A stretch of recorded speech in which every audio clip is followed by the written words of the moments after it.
here. I actually really want to... Have you ever played a Lego game? No, what did you play? I'm considering... I did Lego some Batman? research. Yeah, but apparently... Not the Vita. No, the second one on Vita. Apparently that's the best. Is it actually good?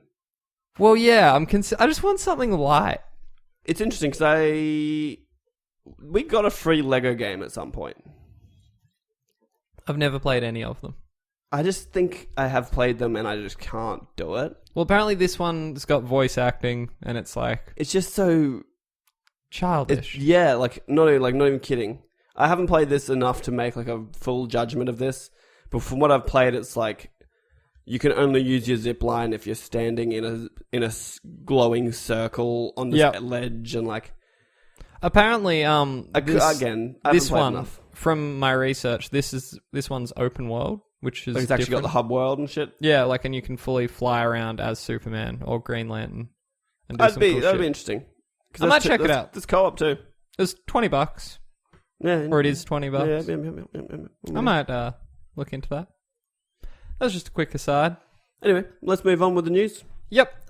This one's a little bit technical, but I'll get into it because I feel it's pertinent. Yeah. Yeah. Oh, yeah. Described as an important new moment in PlayStation history that will power the next 20 years of PlayStation innovation. Sony Computer Entertainment and Sony Network Entertainment International have announced the formation of Sony Interactive Entertainment. Sony Interactive Entertainment, or SIE, is a new company that joins together all of SCE's and SNEI's businesses, including hardware, software, content, and network service operations. It will see its headquarters in San Mateo, California, with key global business operations in Tokyo and London. All of these changes will go into effect on Friday, April the 1st. Andrew House, president of Sony Computer Entertainment, said, quote, "By integrating the strengths of PlayStation's hardware, software, content, and network operations, SIE will become an even stronger entity with a clear objective to further accelerate the growth of the PlayStation business. Along with our business partners, SIE will develop pioneering services and products that will continue to inspire consumers' imaginations and lead the market. We'll work hard to maximize corporate value by coordinating global business operations across San Mateo, Tokyo, and London by leveraging local expertise." Oh my god, that was so hard to get through. That's interesting. It seems to me like Sony is putting all their eggs in the PlayStation basket at this point. I like that, though. Because I don't know if anyone noticed, but CES has been and gone. And this is the first CES in a very long time where Sony has not announced a gadget that was doomed for failure. Yeah, okay. Because they just didn't announce anything. No PlayStation Move. Yeah, so this comes off the back of... Oh, maybe not off the back. This actually could have been before. But Sony did an earnings report recently, and they actually posted a higher profit than forecasted, and they attribute most of that to the success of the PlayStation 4. Okay. So Sony posted a third quarter earnings up from those a year ago with an operating profit of $21 billion in revenue. Oh my lord. Which is 33% higher than the same quarter last year. Wow. And that's after a year of quote unquote no exclusives. Yeah. So no first party exclusives except for The Order and Drive Club. I don't even know if that was last year. I don't even know. I think it was. So that's pretty chill. They say this is on The Verge, by the way. Yep. They say led by PlayStation 4, the gaming division was the real star here with a 10.5% year-on-year increase brought on by strong hardware software sales, about $4.89 billion. Some serious walking around money. So Sony recently announced that it has sold over 35 million PlayStation 4 consoles. Operating income for the gaming units was 45% higher. So that's pretty chill. So what do you reckon? You reckon this might mean some more focus on the PlayStation Vita, the little handheld that could? No? No, because from what I don't know how to interpret this. It's funny because I didn't read a section of it. It says operating income for the gaming unit was 45% higher, though much of that can be accounted for a major write-down on PS Vita components a year ago. Oh, wow. That's interesting. So maybe it's... I don't even know. Someone tweeted me, or tweeted us, if you understand that better than I do. But if I'm understanding this correct, the PS Vita was bringing down the profit for the PS4. I could imagine. Like, they're surely not... Well, apparently the attach rate is ridiculous. Like, I've bought so many games for my Vita. I hear the attach rate of games to the Vita is very good, but there's not that many Vitas out there. So. Yeah, yep. They're doing better in Japan, though, which is always nice. Yeah, I read an article where they're saying, like, it's just defying expectation. It's just like... It's still going. Well, because they get so many sick games designed for a Japanese audience.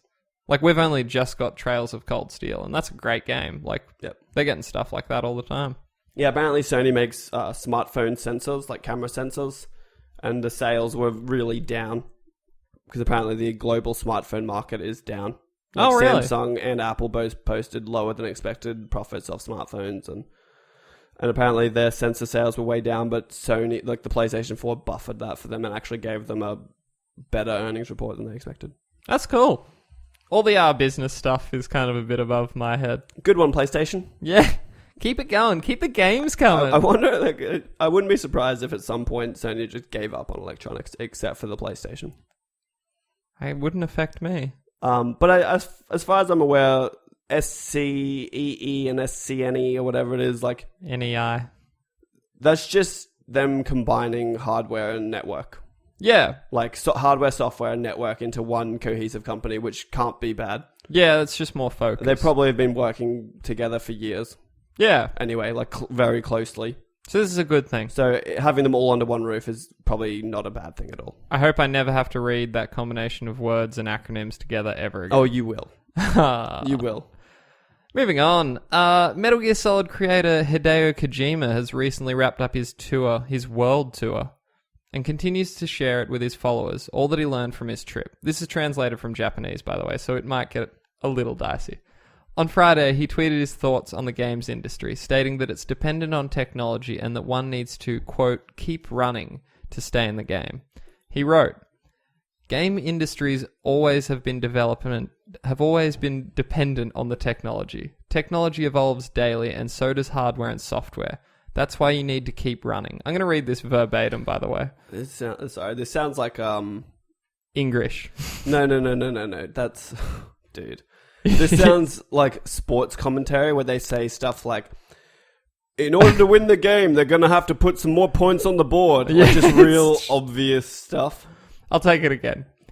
The games industry has always been dependent on technology. Technology evolves daily, and so does hardware and software. That's why you need to keep running. The one who runs at his/her best, the one who runs strategically, the one who runs on his/her pace, the one who seeks the opportunity while running in the second pack.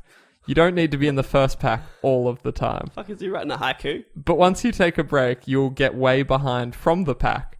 I visited in various studios and all of them have kept running without any rest. Such sense of distance was our shared language. I can keep running because such top groups exist all over the world.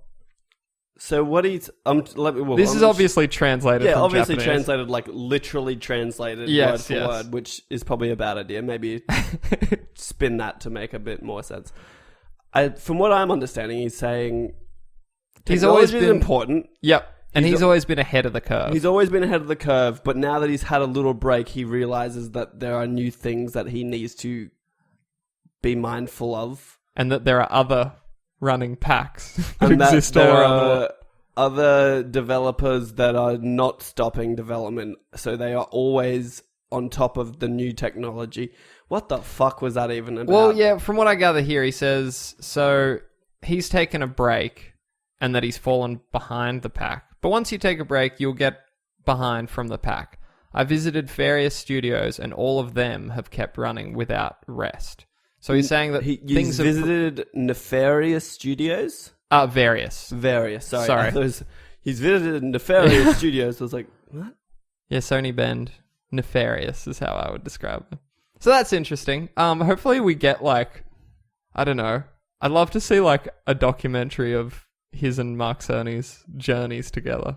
Like a bro road trip? Bro trip? Just with some cool indie rock behind it. Just him gazing out the window. Drunk and having a vomit, and Mark Stoney's holding his hair out of his face and stuff. I've actually been following him on Twitter, and it looks like fun. He's just been taking like selfies of himself everywhere. Okay. Cool. Just now make a game, please. Thank you. Bye. Thanks, and please be excited. In an interview with IGN, lead writer Kevin Short explained that while Far Cry Primal may not have a 5 in its title, it is Ubisoft's next full Far Cry game, and it will include a 30-hour campaign. Quote, "For us, Primal is a full-on Far Cry. The main campaign is around 30 hours. We've created a whole new world, new flora and fauna. It's a full game, and so if anyone has doubts about that, they just spend a bit of time in the game to realize that it's something huge. This is our new Far Cry game." End quote. Discussing the 10,000 BC time period for Primal, Short said that it was a good choice because that's when humans went from more nomadic tribes to settling down and establishing villages. As a result of that, they started more wars, they started more conflicts because they're settling in the same regions and fighting over resources. Asked about the lack of dinosaurs, Short said they weren't going to stray outside of their designated time period. And during their research, Ubisoft found that it just felt wrong to use a modern language. So they've created their own language for Primal. As a result, all dialogue is subtitled. Hooray. I don't really care. You don't care? I sort of don't. I'm falling off. I watched an hour of gameplay. Yeah. I didn't watch it all. I skimmed and whatever. We touched on this briefly last week. It's just the same. Yep. But I mean, like, I haven't played... so I played a bit of Far Cry 4. Mm-hmm. And that wasn't really doing it. But I'm hoping that if it's really different, maybe that will do it for me. I don't know. This is going to be a classic... buy, play, return. I can feel it. I should actually do this more.